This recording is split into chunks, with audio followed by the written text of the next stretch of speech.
The importance of attending conferences and seminars. Every career counselor will agree that attending conferences and seminars will give you the opportunity to learn about new trends that are happening in your field. You can get certificates to enrich your portfolio and some relevant entries for your CV. One of the most valuable things you can get, though, is contacts. These contacts can build into a network of people that will be valuable to you throughout your career. Become a juggler. The beginning of a conversation is an exercise in multitasking. Learn how to make and keep in touch with the eyes, smile, give positive confirmation, lift your hand for a greeting and say something essential, so you can create a good communication vibe.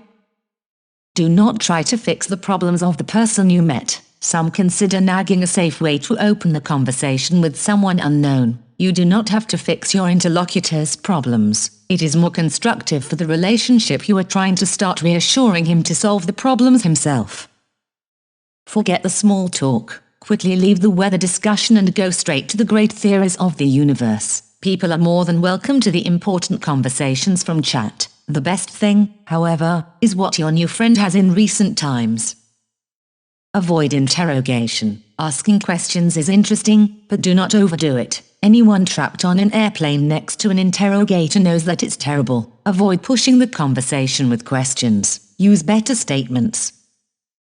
Talk like you are already friends. Statements that include both of you in the same story quickly create mutual sympathy. For example, I do not know about you, but I could go for a coffee now. Such statements encourage interaction without demanding it.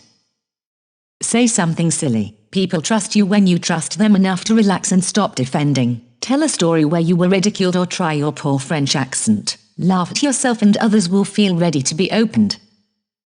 Do not boast. When it comes to promoting yourself, subtlety is required. You finished second at the marathon. Well, you must be restrained. Let your new friend discover your achievements later. Do not think, just listen. It is tempting to spend the time the other person is talking about by planning what you are going to say next. Do not do it. You better listen to what the other person says. The answer to the riddle of how to manage the flow of the discussion is not in your head. It is right in front of you. Try these ideas with the people around you.